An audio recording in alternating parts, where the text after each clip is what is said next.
Right. Once again, this is a Form 3 session, but the moment you're in Form 3 or Form 4, the concepts are still the same, so I don't demarcate them to say this is Form 3 or 4. This is all IGCSE, and after these sessions, we are going to do topical.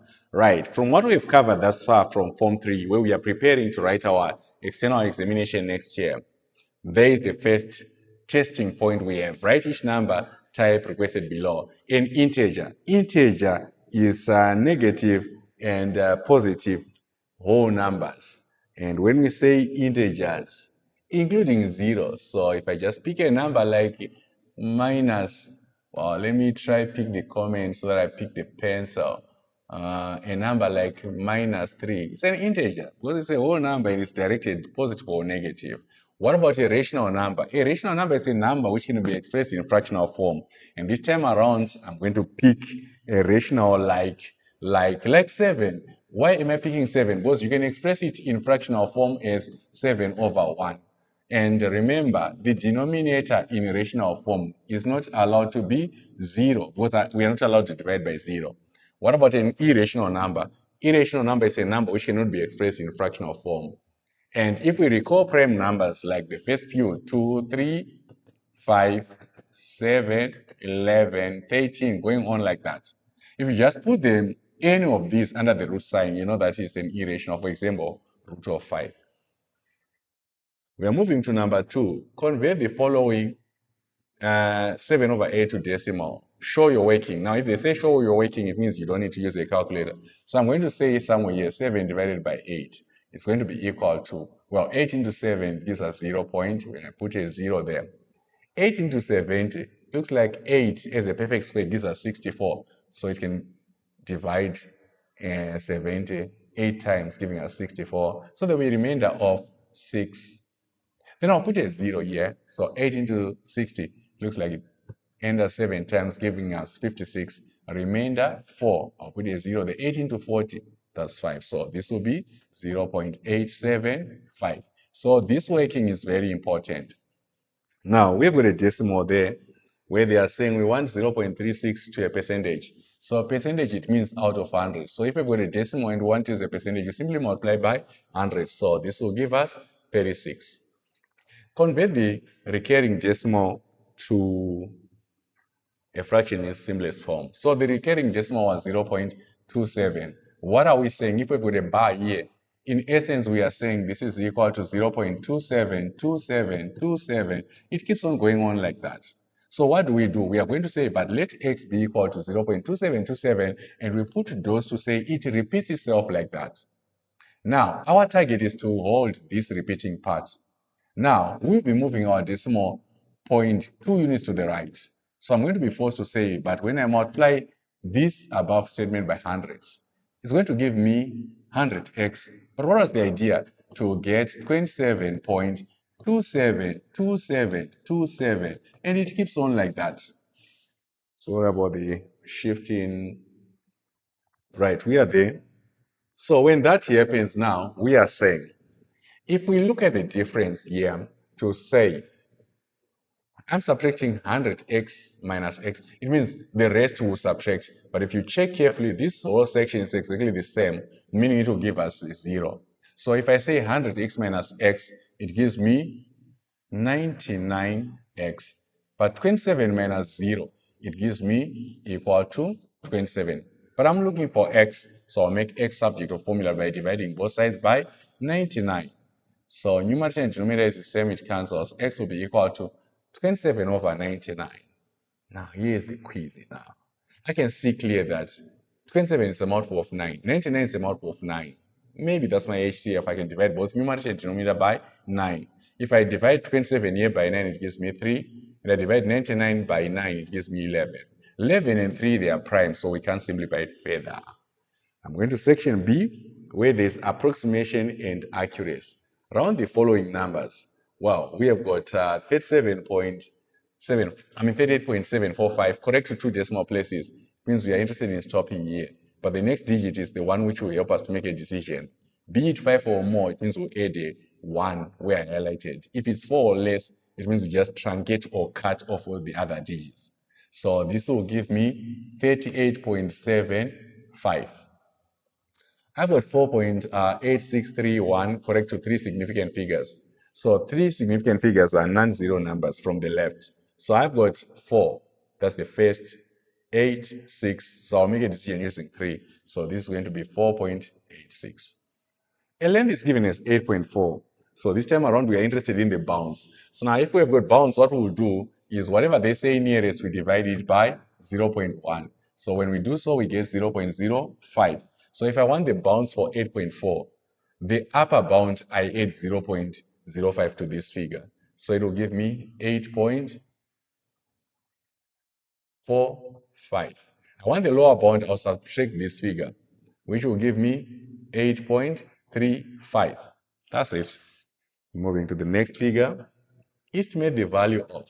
Well, when we are estimating, we'll be trying to approximate. So when we approximate, it means we'll use this whether equal sign by rounding each number to one significant figure. So one significant figure, this is a number in tens, so we'll use units to decide. It's a 9, so it means that number when it's to one significant figure. 9 is more than 5, so it gives us 20 times. Here, we'll make a decision using the first point of the decimal, so it'll give us a 3 all over.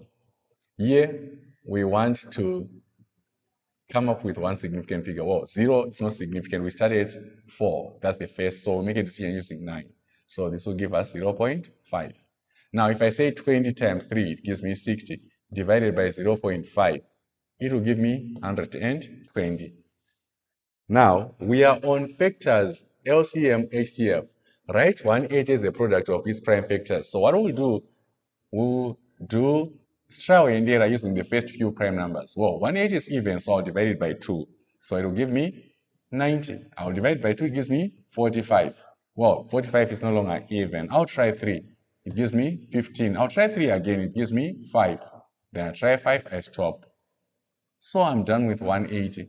If I check 2 is repeated, so if I'm to write it, it's 2 to the power 2 multiplied by 3 to the power 2 multiplied by 5. Then the next one is saying find HCF. When we want HCF, which is the highest common factor, we look at common factors, we take the smaller one.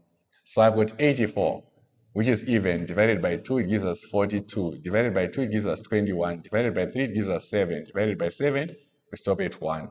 So this is 84. Then let me try 126 using the same approach. I divide by 2, it gives me 63. Well, 63 is odd. Wow, try 3, it gives me 21. I try 3, it gives me 7. I try 7, it gives me 1. Now, if I'm to write them in corresponding formats, I've got for 84, 2 to the power 2 multiplied by 3 multiplied by 7. And for 126, I've got 2 multiplied by 3 to the power 2 multiplied by 7.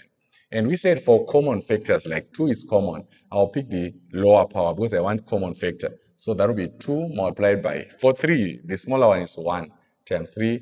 And for 7, the smaller one is actually 7. So it means 2 times 3 gives me 6 times 7. So the HCF is actually 42. Then I'm simplifying sets. Well, I've got root of 75. Now, the idea with this was to look for perfect squares like 1, 4, 9, 16, 25, 36, going on like that.